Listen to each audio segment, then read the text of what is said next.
e é um prazer estar aqui com vocês. Esse é um projeto, o Todos pela Construção, é uma iniciativa da Ethos, da Construliga, da ABCP, SNIC e SEBRAE. Hoje, quem está aqui conosco é a Carla Macedo. Carla, muito obrigada pela sua presença aqui. Obrigada, Virgínia. Eu gostaria de... A Carla, ela é engenheira eletricista e civil, trabalha com projetos de consultoria há mais de 30 anos, e trabalha há mais de 30 anos nessa área de construção civil. Ocupou cargos de diretoria e vice-diretoria na Abracip, na AMEI, na ABEE e CEBIM Nacional. Trabalha há mais de 10 anos com o BIM. Atualmente, ela é sócia proprietária da Criar Projetos e Consultoria, professora da pós-graduação de BIM na FUMEC, membro da Comissão de Perícias da ABNT e vice-presidente da CEBIM-MG. Ela é coordenadora, co-organizadora, do terceiro CEBIM e fundadora do canal Criar BIM. A Carla tem tido grande atuação aqui em Minas, como tem grande repercussão nacional também. Ela veio falar hoje para nós um pouco sobre os cases de patologia nas edificações. Carla, vou passar a palavra para você. Um bom dia. Obrigado, Virgínia. Bom dia. Bom dia a todos aí. Então, vamos lá, né, gente? Eu vim aqui trazer para vocês o assunto de cases de patologia na edificação, mas antes de qualquer coisa, eu vou completar a apresentação bem feita da Virgínia em relação ao meu respeito, só para vocês se situarem, né, o porquê estou aqui, ok? Por favor. Deu, passou. Rapidamente, então, eu formei na PUC sou engenheiro eletricista em 1986, então tem mais de 30 anos. Depois fiz especialização em matemática superior nesse processo e em 2013 precisei tirar o brevet da engenharia civil, então me formei no Pitágoras, já coisas que eu já vinha fazendo como portador de diploma na UFMG. A minha vida profissional, logo que eu formei, eu comecei a dar aula na PUC e trabalhar com projetos de consultoria. Depois, em 2004, eu abri a JVP Projetos de Consultoria, que com a crise, né, em 2017, fui obrigada a fechar. E em 2018, eu abri a Criar Projetos de Consultoria, que é a minha empresa atual, e sou professora da pós-graduação de BIM. Como a Virgínia falou, eu faço parte de várias associações, né, já fiz algumas, atualmente eu estou só na CEBIM-MG, no CAEC.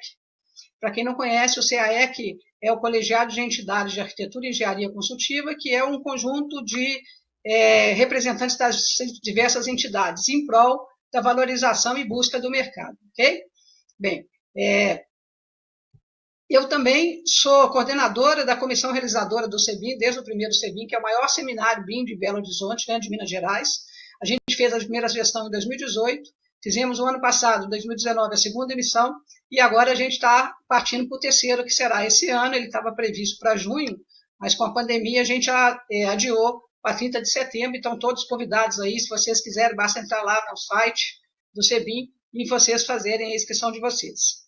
Bem, atualmente eu adoro ficar fazendo aí me desafiar, então abrir o canal BIM, que estou tentando trazer conteúdo e conhecimento para todos. Então, todo dia, 8 horas da manhã, eu faço uma live, se vocês estão convidados a compartilhar e participar lá comigo, ok? Bem, então vamos ao que interessa, já que vocês entenderam um pouco do que eu estou falando, certo? Hoje o assunto, antes da gente entrar nos cases, né, a gente precisa entender de que a gente está falando. Então, a gente vai explicar para vocês aqui o que é o HIT e o que é LIT. Quando a gente usa expressão, é importante a gente entender o conhecimento e a informação dessas expressões. Eu uso o HIT porque, quando a gente está falando em HIT, eu estou falando em relatório de inspeção técnica. E, normalmente, ele pode ser visual, que é aquilo que você vê, aquilo que está aparente, ou ele pode ser com laudos, relatórios, ensaios. Quando eu me referi a HIT, pura e simplesmente, nós estamos falando em relatório de inspeção técnica visual. É aquilo que a gente pode ver de forma visível, que esteja aparente, tá certo? Eu coloquei entre parênteses o LIT. Houve algum problema aqui com a tela, tá? Quem parou de compartilhar? Só um minutinho, Carla. Só um minutinho que houve um problema com a tela, caiu aí, eu não sei Carla. o que. Oi, tá me ouvindo? Tá me ouvindo? Eu tô te ouvindo. Desculpa, pessoal. O pessoal está relatando que não está conseguindo ver você passando as telas. Eu vou tentar compartilhar daqui, tá bom? Tá, pega aquela que eu te mandei ontem, né? A que está atual. Isso mesmo. Ok. Só um minutinho. Eu acho que quando eu compartilho, você tem que dar uma autorização. Não sei se foi feito isso aí no canal.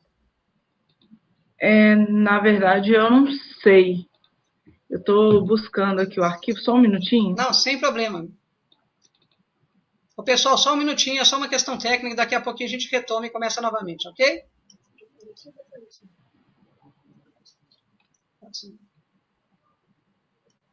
Mas eu tenho que passar aqui. Não pode deixar. Não, deixa.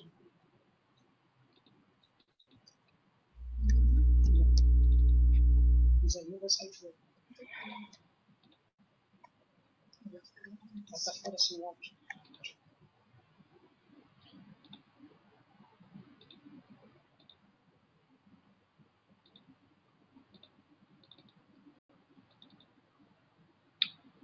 Desculpa.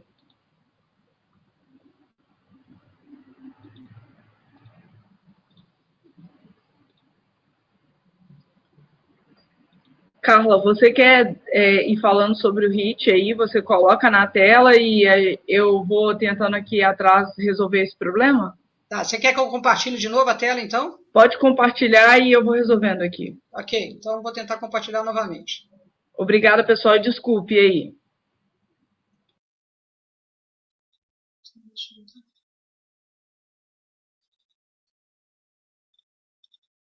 Só um minutinho que eu estou voltando com ele aqui, um instante. Agora você não está me permitindo compartilhar a tela, Virginia. Uai, não? Não. Só um minutinho. Ele não está habilitado.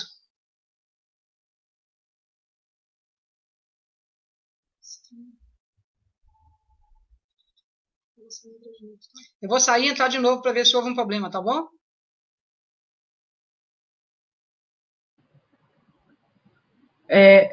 Pronto, Carla? Pronto, você conseguiu colocar aí? Sim, conseguimos. Então, beleza, ótimo. Vamos então. Você estava aqui. Não, ok, eu ia sair, mas aí, beleza, eu estava aqui. Ótimo. Então, eu estava começando a explicar aí, só retomando, gente, desculpa aí, vamos iniciar novamente. Eu estava explicando o conhecimento, né, do conceito da palavra HIT e da palavra LIT. Eu chamo de HIT porque existe um projeto de lei, que eu vou falar daqui a pouquinho, que está logo abaixo, que é o 6.014, de 2013, que ele está tramitando, né, no Senado ainda, que ele está sugerindo um laudo de inspeção técnica de edificação periódico.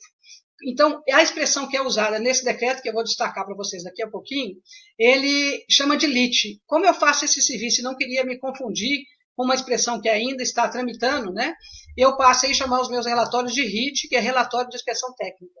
Então, eu já faço isso há muito tempo, então vamos dar sequência aqui ao processo. Só para vocês entenderem do que a gente está falando, e a propriedade, até para vocês entenderem o case, esse projeto de lei, então, ele está lá, começou lá em 2013, e o objetivo dele era garantir essa informação.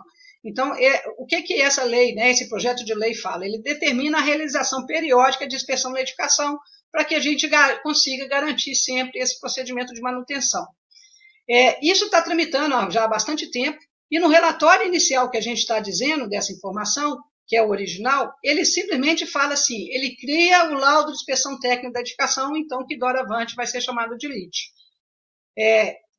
Depois de estar tramitado há muito tempo, vocês podem observar aí que o último movimento no Senado, se você entrar na página do Senado, você vai ver isso aí, foi agora em novembro de 2019, onde o relator desse processo, ele fala no mérito e fala que ele entende que a propositura é conveniente e oportuna, então que, da opinião dele, merece aprovação pelo órgão colegiado ali, que é o Senado.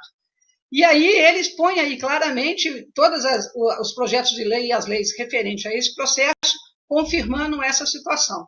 Mas ainda não foi dito que está aprovado e válido, né? Foi só, eu fico feliz com o resultado, você vê, olha, lá de 2013, nós estamos em 2019, as coisas são lentas mesmo, mas será muito produtivo para toda a comunidade, né?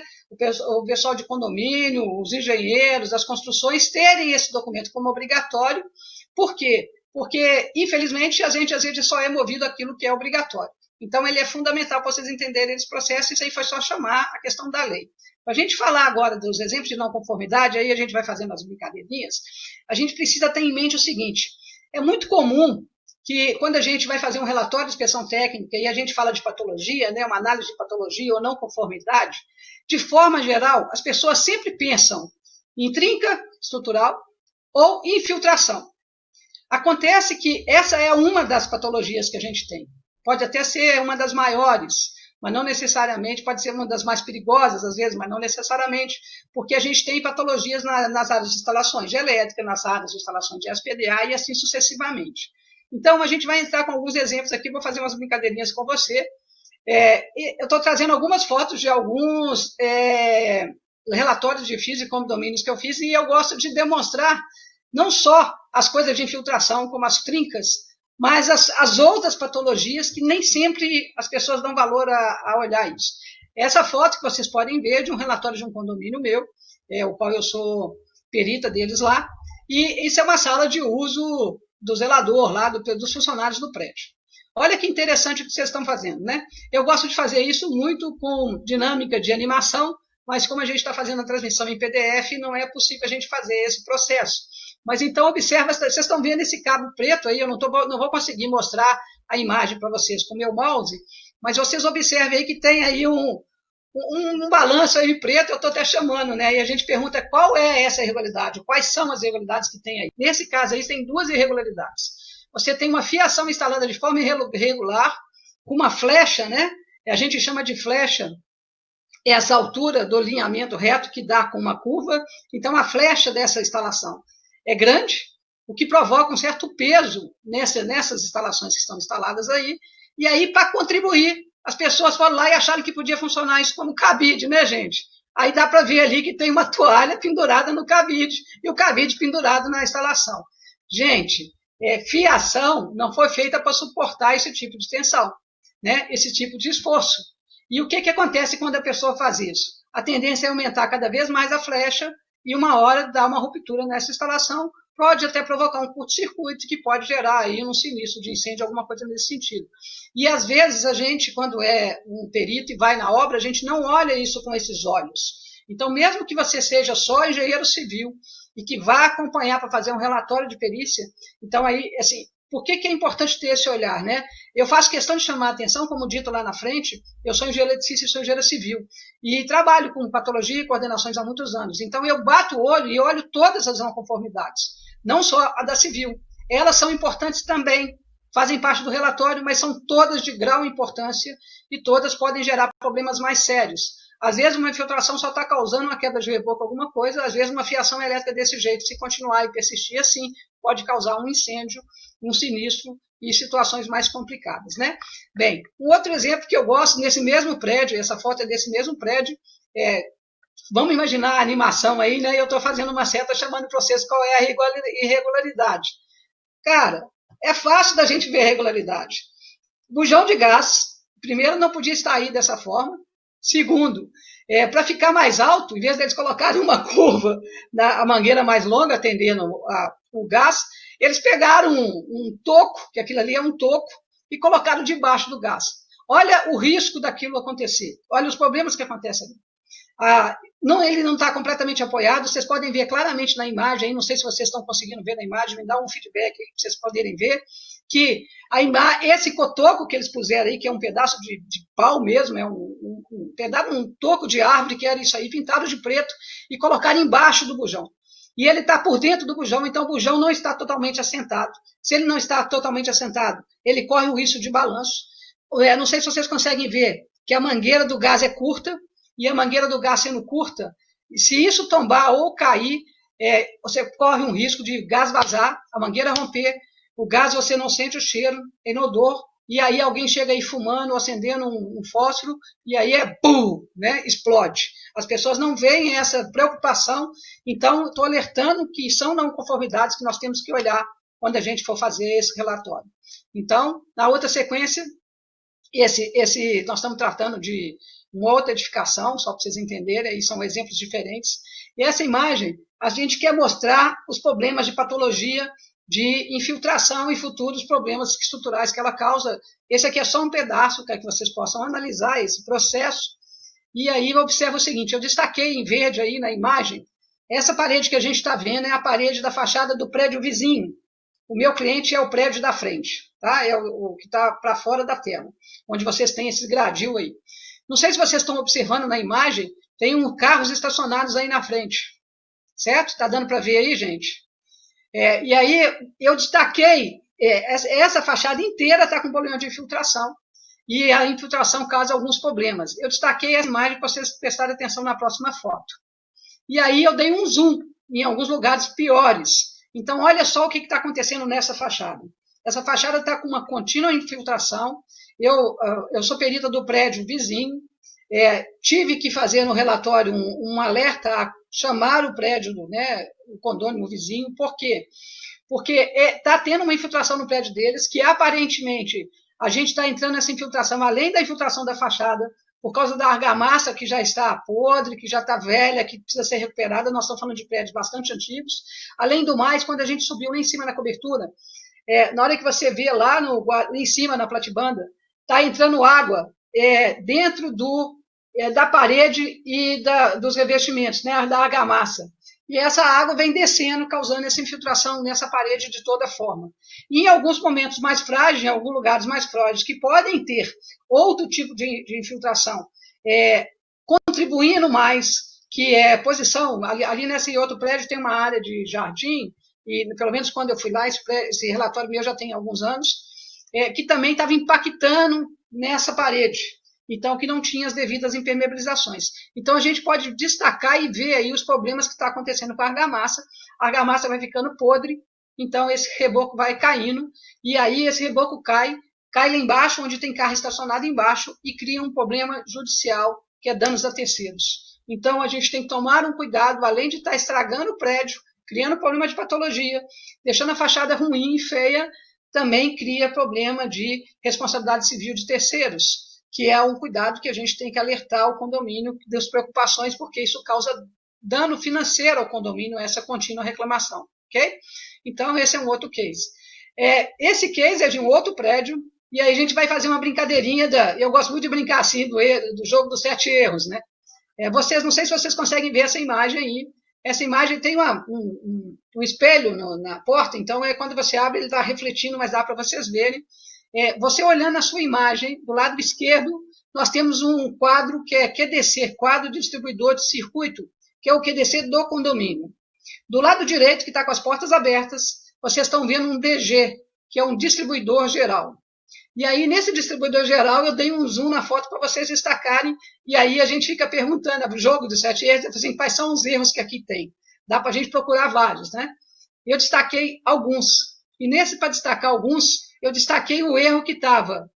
Se vocês observarem na foto, no canto superior esquerdo, saindo do QDC, tem um cabo preto. E esse cabo preto, ele está alimentando uma tomada gambiarra do DG, que a gente pode ver destacada na foto seguinte. Eu dei um zoom naquela imagem, eles puxaram ali uma gambiarra, e essa gambiarra está atendendo aí um T. Então, tem várias inconformidades, que também são patologias, ok?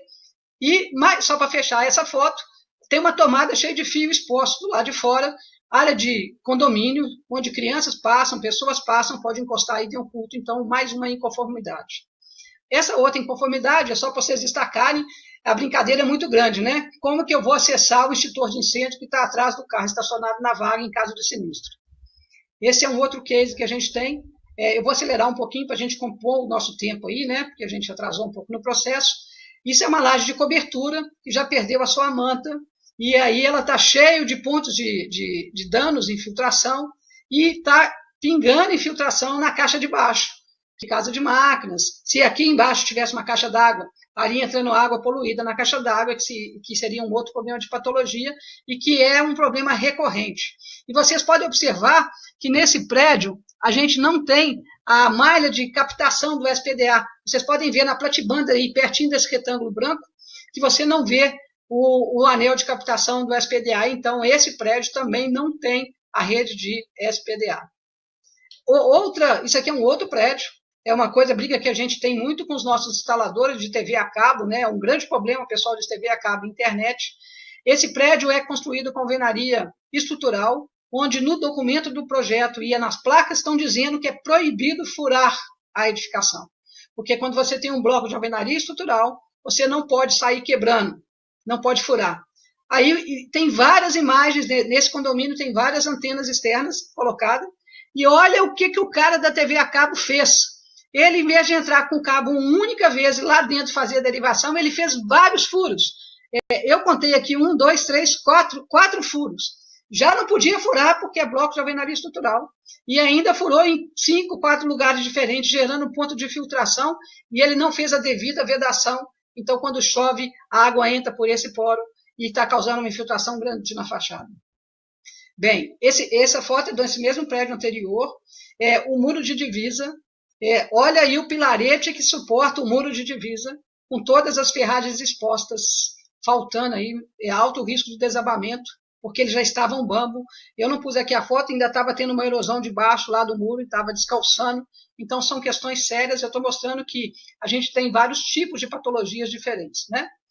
E, para a gente tentar fechar, essa foto é do prédio anterior, isso é um complexo com vários blocos, e a gente está fazendo o lançamento da rede de drenagem, que faz parte do relatório, né? O relatório é a inspeção visual de todas as instalações. E é irregular. Eles estão jogando toda a rede de captação da drenagem desse condomínio no passeio. Imagina você, usuário, atravessando o passeio e essa quantidade de água caindo em cima de você. Você, além de estar tomando banho de chuva, você vai tomar banho de drenagem de água suja. E o correto no projeto é essa rede ser lançada na boca de lobo, e não ali. Então, isso tem uma grande conformidade que precisava ser tratada. E é um erro de projeto. Então, desculpa aí o acelerar, foi para a gente compor o tempo. Quais são as conclusões que a gente traz aqui para vocês que são projetistas, construtores, futuros engenheiros e arquitetos? Baseado na Lei 10.406, no artigo 1348. Aí está escrito novo Código Civil, porque essa apresentação eu já faço há mais tempo, já não é novo mais, esse código já trabalha desde 2002, eu esqueci de corrigir esse texto.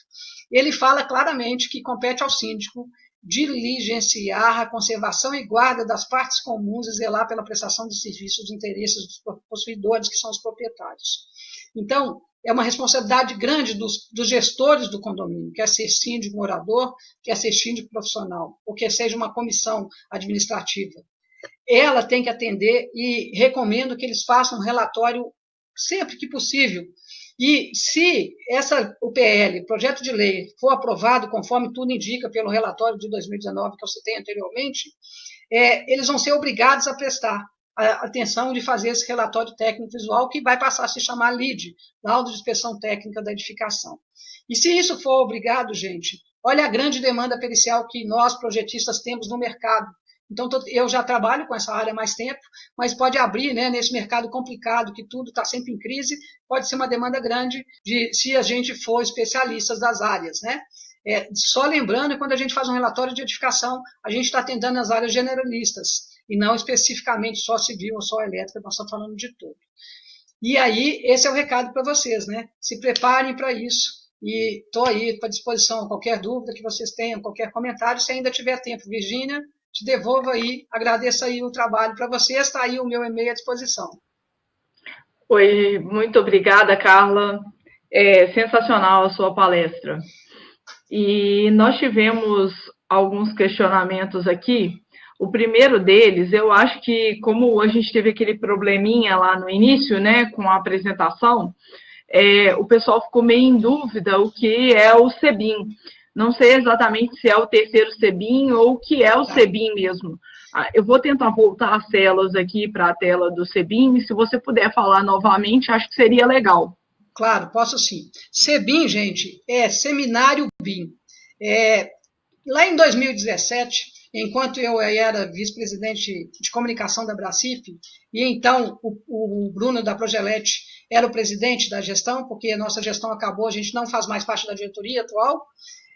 A gente sempre teve, no escritório dele ele usa BIM há mais tempo, no meu escritório eu uso BIM há mais tempo, então a gente sempre teve vontade de entender e movimentar o mercado com relação ao BIM, que fora do país já existe há muito mais de 30 anos. Como a gente já estava muito retardado e atrasado nesse processo, a gente queria muito fazer essa movimentação. Então, a comissão, a Bracif, que naquela época eu era vice-presidente, a gente tinha uma comissão de BIM que queria fazer um evento.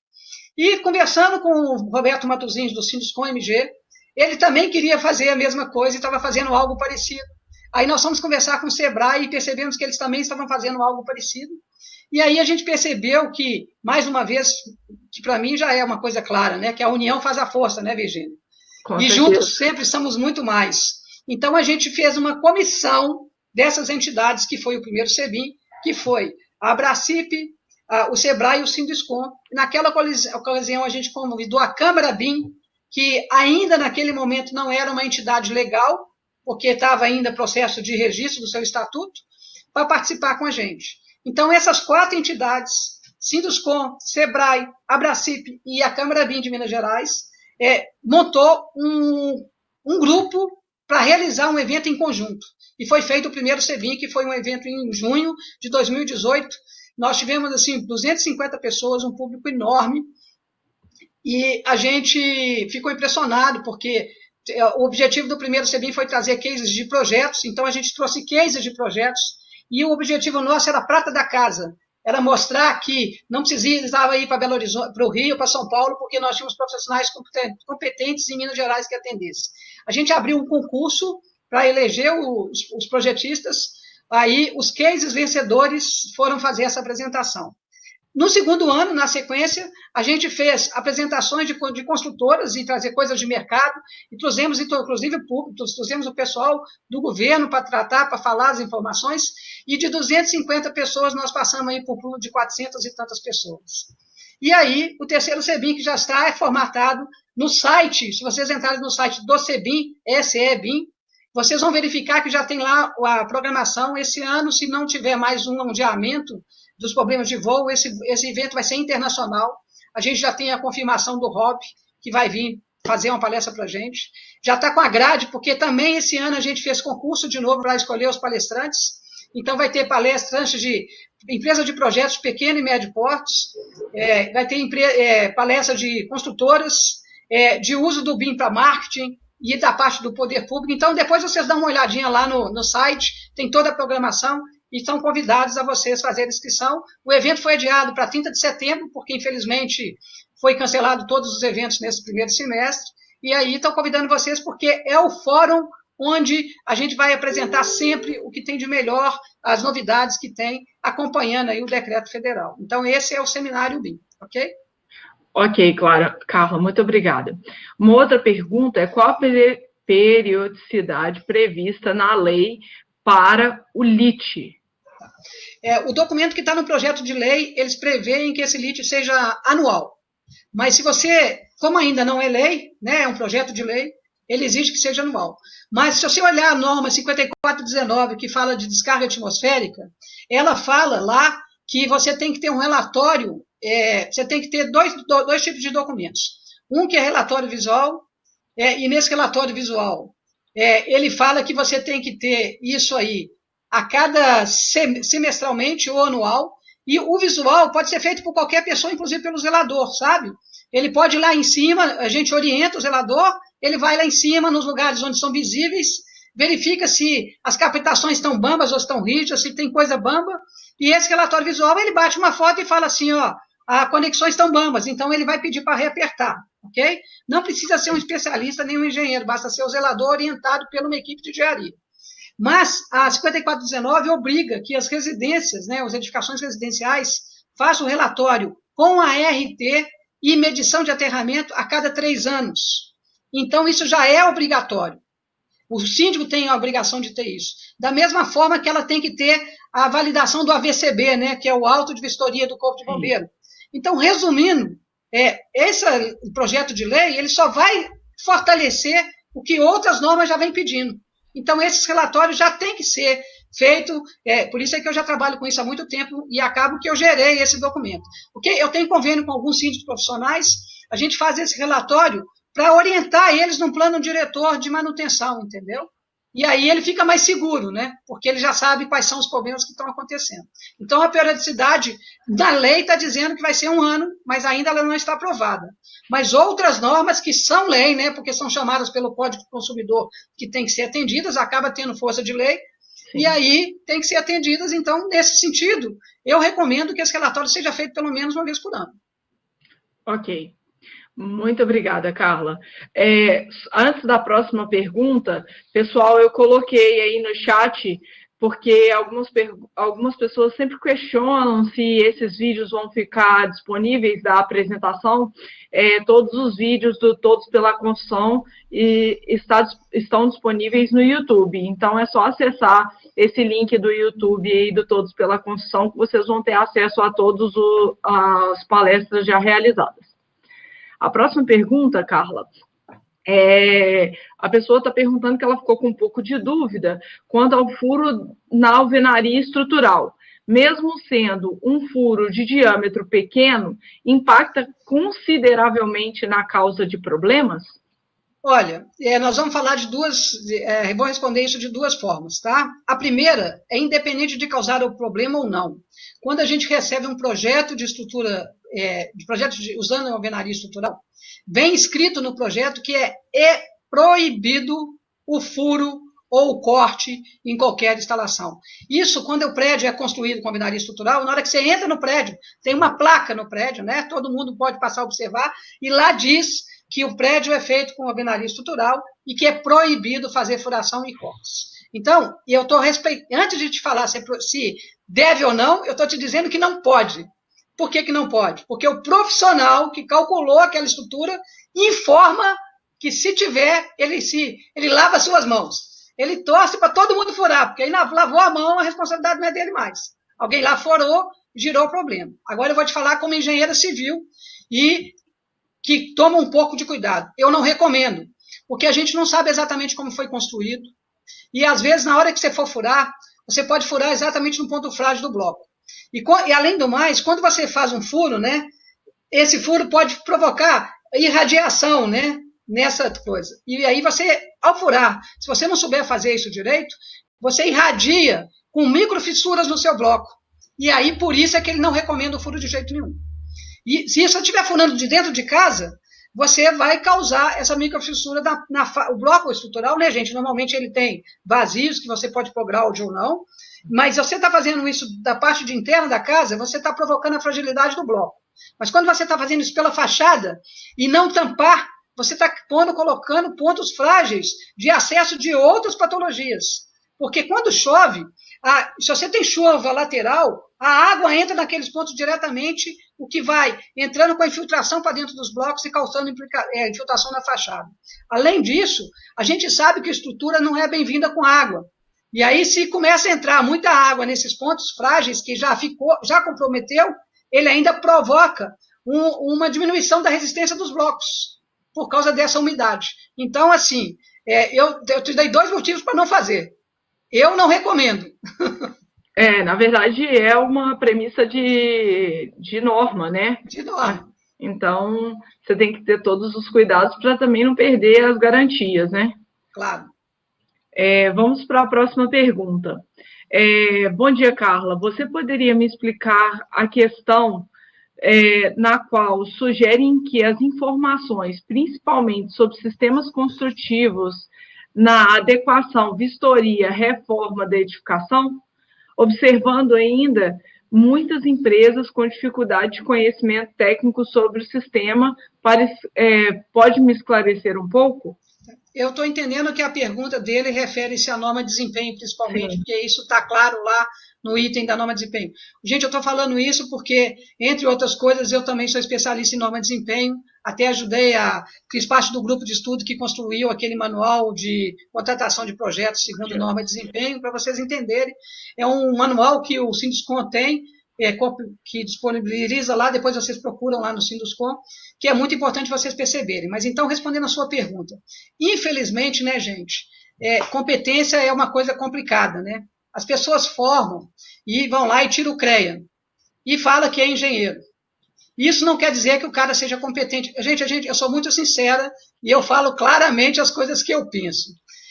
Ser engenheiro não é ter carteirinha do CREA. Ser engenheiro, carteirinha do CREA é só uma habilitação que diz que você legalmente pode falar como engenheiro. Mas ser engenheiro é você ser capaz, você ter conhecimento, você ter experiência. E o que está acontecendo com o mercado de forma geral, respondendo a sua pergunta? As pessoas formam, e às vezes sai lá, formou engenharia civil, quase não viu nada na escola, porque, gente, escola ensina os caminhos. Você tem que ir para a prática, aprender, fazer estágio. E isso não é uma coisa que é comum acontecer. Tanto que virou estágio obrigatório para poder formar, que virou uma disciplina.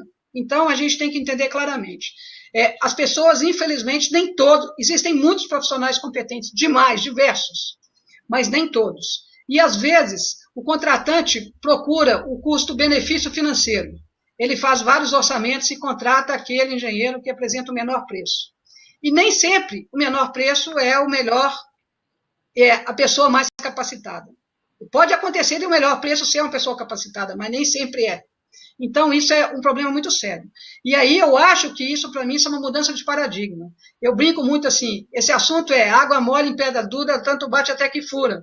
Então, todos nós, da cadeia da construção, e esse movimento aqui de Todos pela Construção é uma coisa bem importante para isso acontecer, se todo mundo colocar claramente as necessidades de contratação desse processo, e que sejam por pessoas competentes, que têm as habilitações, isso vai minimizar. Então, respondendo a sua pergunta, é uma pena que os contratantes não fazem, é uma pena que os síndicos não contratam, muitas vezes porque é por desconhecimento da obrigação. Então, eu acho que o caminho nosso é levar conhecimento, por isso que eu participo de várias palestras, procuro fazer no grupo do síndico, em todo lugar possível, em grupo de engenheiros, no Sinduscom, estou aqui com vocês, porque conhecimento é a alma do negócio. E se a gente sabe, uma coisa é a gente errar por desconhecimento, outra coisa é a gente errar sabendo que está errado. Então, é importante que todos nós temos que ter o conhecimento, por isso que a gente traz isso aqui, mesmo que seja de uma forma simplificada, né? Só para trazer o assunto. E vamos discutir mais, vamos fazer com que o mercado entenda essa necessidade. Espero que tenha aí respondido a sua pergunta. Ok, Carla, muito obrigada. A última pergunta é o seguinte: já existem algumas leis de manutenções regulamentadas em alguns municípios. A nível de Estado, não seria um caminho mais fácil para a obrigatoriedade das inspeções e manutenções prediais? Bem, eu também concordo, né? O que acontece, o que eu penso é o seguinte: eu acho que o governo, né, as instâncias políticas deviam fazer várias coisas que a gente gostaria. Mas a gente também não pode ficar esperando isso acontecer, né? Seria muito bom para nós, engenheiros, que tudo fosse obrigado, né? E aí eles teriam uma demanda enorme de mercado. Mas eu entendo que sim, eu acho que o governo estadual e o municipal aqui da região deve estar esperando esse projeto que está correndo aí na instância federal, porque uma vez que o projeto de lei vira lei, o município tem que atender, que é lei superior. Então, eu acho que todos estão trabalhando nesse processo. Mas por que retarda a aprovação da lei? Porque isso gera custo, né, gente? E nem todo mundo quer tratar com custo. Então, isso, a gente, tanto nós, projetistas, como nós, construtores, como nós, futuros engenheiros e arquitetos, e todo mundo da cadeia da construção tem que entender que tem custos que são necessários, né? Que a gente não pode deixar de fazer porque está aumentando a obra. A gente tem que entender que não pode deixar de atender norma porque encarece. Que se a norma está pedindo, tem muita coisa na norma que eu sou contra, mas eu tenho um ditado, né? Manda quem pode e obedece quem tem juízo. Então, quando tem uma norma e uma lei, a gente é obrigado a atender, porque alguém diz que é necessário, independente da gente não concordar. Tem algumas coisas, só para vocês terem exemplo, tem algumas coisas em normas que eu discordo. Por exemplo, a norma de elétrica fala que você tem que pôr DR em toda a instalação. Se eu estiver trabalhando com data center, eu não posso pôr um DR. DR é um disjuntor residual, que em caso de curto, ele desliga. Se eu estiver falando de data center, eu não posso desligar, porque senão para. Ele tem que alarmar que tem um problema e ir lá resolver. Se eu estiver falando de um bloco cirúrgico, eu não posso ter DR, porque no meio de um processo cirúrgico eu não posso desligar. entendeu? Então, assim, eu convido a todos, não sei se vocês sabem, né? Norma, todos nós, usuários, podemos fazer parte das revisões das normas. Então, vamos contribuir, vamos nos cadastrar lá para participar, porque se a gente não fizer isso, quem é que vai mandar nas normas? É aqueles que têm interesses comerciais. Então, aí aproveita e deixa a dica aí, né? Verdade, vamos todo mundo movimentar. Se todo mundo movimentar que as boas práticas têm que ser atendidas em todo o processo da construção, nós vamos ter uma construção mais eficiente e melhor por todos os meios. Certo? É isso mesmo, Carla. Agradeço muito a sua participação, agradeço a sua presença aqui, a disponibilidade sua. E, pessoal, esse é o movimento Todos pela Construção. Esse é um movimento realizado pela Etos Construções, pela Construliga, pela BCP, SNIC e SEBRAE. Agradecemos a presença de todos e nós estamos aí realizando 100 cursos online, todos de 60 minutos, gratuitos e ao vivo. Quem perdeu alguma coisa pode entrar no YouTube e ver os cursos que já foram realizados e participem dos próximos. Nos sigam lá no Instagram e no Facebook, no Twitter e no LinkedIn para ficar a par das próximas atividades. Um bom dia a todos, boa sexta-feira. Obrigada, Carla, até mais. Obrigada, tchau. Gente. Beijinhos, tchau, com Deus. Amém.